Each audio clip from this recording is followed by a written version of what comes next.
are now listening to a true horror story.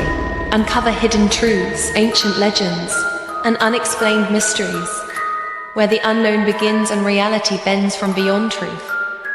Dim the lights, put on your headphones, and don't look behind you, because what you're about to hear might just be real. Cropsey, the ghost of missing children.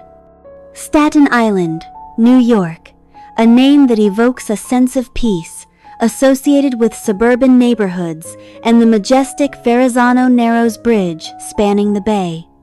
Yet, hidden beneath that serene facade lies a lingering shadow, a terrifying story that has haunted a generation, sowing fear about a single name, Cropsey.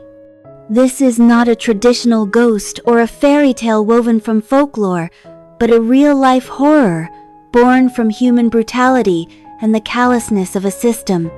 The story of Cropsey begins in the 1970s, with a place that is now just ruins, but was once an indelible stain on American history, the Willowbrook State School. The name Willowbrook sounds idyllic, conjuring images of clear streams and weeping willows, but in reality it was a living hell. Willowbrook was an institution for disabled children and mentally ill individuals, where thousands of the most vulnerable in society were confined in appalling conditions: overcrowding, filth, lack of hygiene, and, worst of all, physical and mental abuse. Leaked images from Willowbrook, showing children lying naked on floors, starved, and left in their own feces and urine, shocked the world, becoming a symbol of the mental health care system's failures at the time. And it was in this dark place that a strange figure emerged: Andre Rand. Rand was not a ghost or a supernatural monster. He was a human being, a former employee at Willowbrook. After Willowbrook was exposed and shut down in 1987, Rand did not disappear. He continued to linger in the area, hiding in the abandoned underground tunnels of Willowbrook, in its decaying buildings and the dense surrounding forest.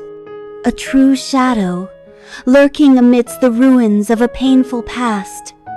At the same time, something terrifying began to happen across Staten Island.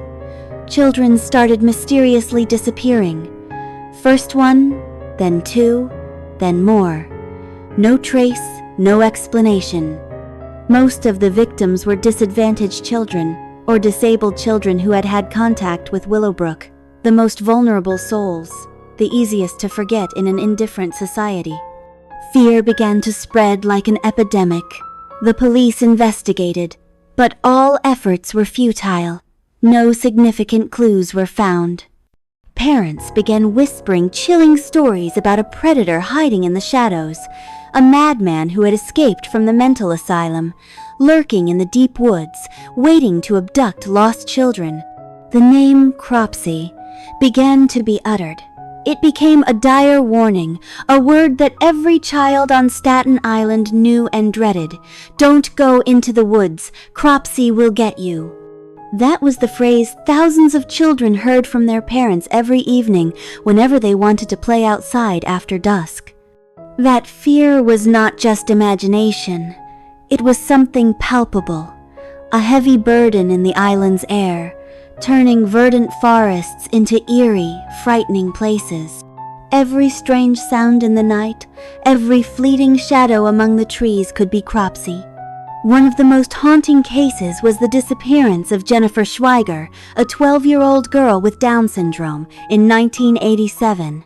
Jennifer's disappearance escalated the fear of Cropsey to its peak. All eyes turned to Andre Rand, who was still frequently seen lingering around the woods where Jennifer had vanished. Eventually, Jennifer's body was found in a shallow grave near Willowbrook, just months after her disappearance. This was the first physical evidence, a horrifying confirmation that Cropsey was not just a bogeyman. He was real.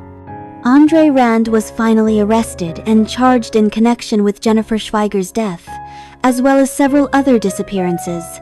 Rand's trial shook the entire United States. It exposed not only his heinous crimes, but also the loopholes in the legal and social systems, the tragedies of forgotten children. Rand consistently denied his guilt, and many other victims' bodies were never found, prolonging the family's pain indefinitely. However, the evidence was strong enough to convict him. Andre Rand was sentenced to life in prison, ending Cropsey's reign of terror. But even with Rand confined behind bars, Cropsey's shadow did not vanish. The fear had deeply ingrained itself in the collective psyche of Staten Island residents. The woods where Rand had hidden, especially the area around Willowbrook, are still rumored to be haunted. Locals continue to recount chilling experiences. Children's cries echoing from deep within the woods on dark nights, indistinct whispers carried by the wind, or fleeting shadows glimpsed among the trees when no one else is around. The abandoned buildings of Willowbrook, now mere decaying walls covered in graffiti, still emanate an eerie atmosphere, as if the spirits of the abandoned and murdered children are still trapped there. The story of Cropsey, with all its horror and tragedy, has become an inseparable part of Staten Island's folklore. It is not just retold as a spooky urban legend to scare children from wandering off, but